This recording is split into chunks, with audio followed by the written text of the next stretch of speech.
Do you love the old Pokemon games? Just wish they were just a little bit better? Well, this game is for you. A brand new challenge which does it very, very well, making it a very tough game to beat. New storyline, tough gym battles, and an open world Kanto game. Make sure, guys, to hit that like button down below, subscribe if you have not, and let's get into it.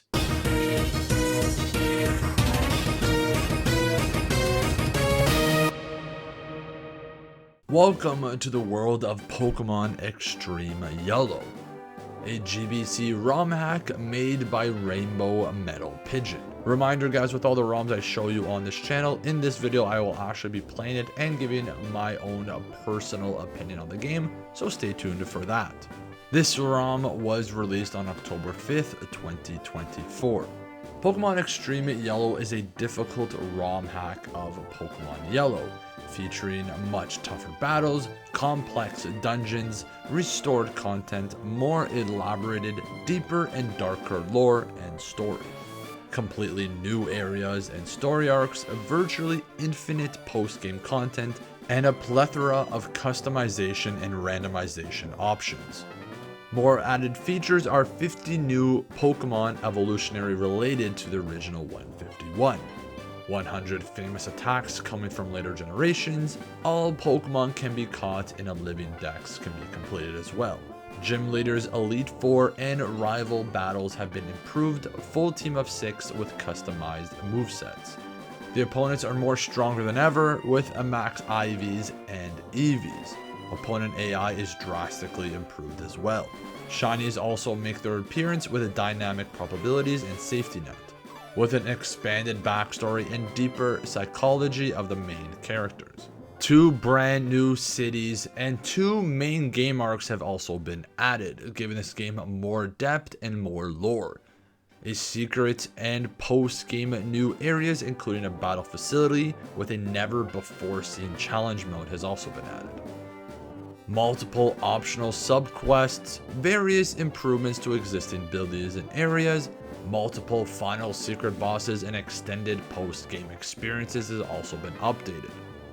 There's also powered up rematches against the main trainers, and inverse battles that make their appearance for selected trainers.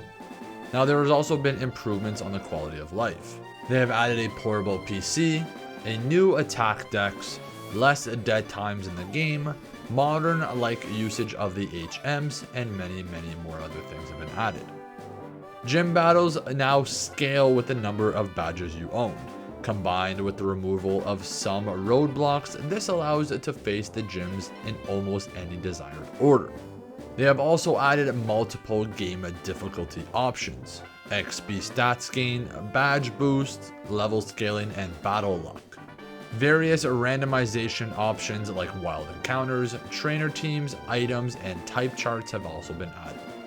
The customization option also allows you to have some Pokemon change their types for extra variety.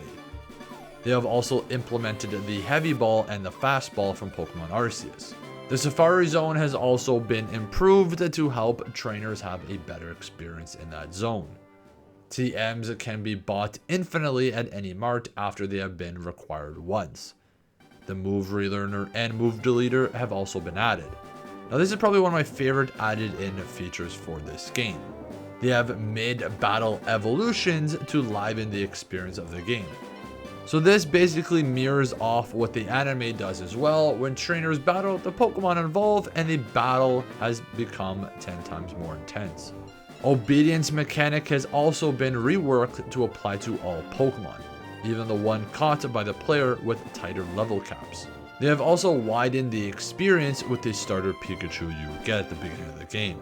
Now there are some more content that has been changed, but this right here is a little bit of spoilers, so if you do not want to know about it, just skip a little on ahead. Mega Evolution appears as a permanent evolution in this game, which is really cool. The legendary birds are unlocked after completing 3 special subquests. There's also an NPC that appears randomly throughout the cities after beating the Pokemon League. They are in search of the final member of their ultimate interdimensional team. A whole new location, the Lunar Temple, will play a key role in the main plot. Mount Moon has been expanded to be part again of the main plot with a new, much harder maze. The starter Pikachu's obedience is based on happiness rather than level and number of badges, and at a high happiness it will gain extra power. A light ball is hidden in the region, doubling the damage of the Pikachu. This Pikachu can surf and fly, and it also has custom animations and sprites. They have also added a possibility to surrender in trainer battles, and multiple rumors and urban legends have been merged to create the ultimate endgame maze. Now, after all this talk of this really cool and exciting game, let's jump into it, and I'll give you my own thoughts on Pokemon Extreme Yellow. Now, I never really played the original Pokemon Yellow game, so I won't really know if there's any big differences when it comes to the storyline or playthrough. But I have played the original Pokemon Red game, so I'm guessing it's going to be very similar. So instead of having a choice between the 3 starters, Professor Oak goes ahead and finds us a Pikachu, catches it, and then gives it to us. Now, I didn't realize when I was skipping through everything, I accidentally nicknamed my Pikachu A. So yeah, my Pikachu's name is now A. And I got absolutely obliterated by Gary. Now, when quickly comparing it to the old school Pokemon games, this does feel a lot better. Movement control does feel a lot smoother, and the graphics feel a lot more trimmed. Now, after returning the parcel to Professor Oak, we go ahead and start catching some Pokemon. Now, I didn't realize that Pikachu is going to be very mean to me and barely listen. So catching Pokemon was going to be a challenge. Now, after battling so many trainers and catching Pidgey, Rattata, and Beedrill, we finally make it out of Viridian Forest. And what I realized going through this forest was these trainers were very tough. It was not easy getting through this place. Now, before I battled Brock, there was one trainer standing in my way, and she had 5 Pokemon. It felt almost impossible to beat her.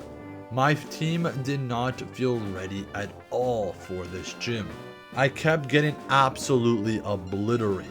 But after like 5 battles, we were finally able to beat her, and let's try to get ourselves the first badge. Honestly, I know Kanto was hard with only having Pikachu as your starter, but I didn't expect it to be this hard.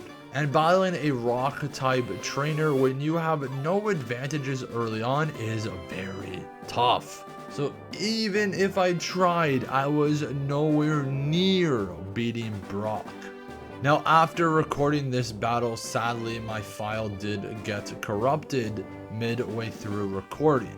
Now, I thought it would be a good idea to show you guys what went on during that video. When I read about this game being an open world and you can travel to any area, I want to test that theory. So usually where the man blocks us that we have to get the badge, we're easily able to get through and make our way to Cerulean City. Now, I did say the gyms and trainers do scale to the level of badges that you have. So I went ahead to battle Misty to test the theory. And well, her Pokemon were lower level and it was a pretty easy battle. So now I got my first gym badge. Now, sadly, this did get deleted in the clips, but when it did say Pokemon Evolve midway through battle, it does actually work, and it's really cool. My Pidgey evolved into Pidgeotto mid-battle, and honestly, it felt so cool to see. It's fun to explore Kanto in such a different way when it just feels open. You can go to any town, any city, and battle any gym in any order. The world scales to your level, so it really feels like a Kanto but an open world type of way. The battles are hard, and even the trainers are very difficult. To catch Pokemon is not easy because when you keep dying, you keep losing money, and you need money to buy Pokeballs. Even the battle against Gary was very hard. He absolutely destroyed my team. But Pokemon Extreme Yellow is actually very fun, and I want to go back to playing it. This is a great game for players that love the original game. It gives it a fresh new look and adds a lot more difficulty to it. Let me know in the comments down below, will you ever try Pokemon Extreme Yellow? And if you have already, let me know your experience and how far you got. I know my friends and I are very excited to try this ROM hack even more and see what in-depth storyline it has. Catching all the new Pokemon in a new style is really fun. But I hope you guys loved today's video. Thank you so much for watching, and I hope to see you guys in the next Pokemon video.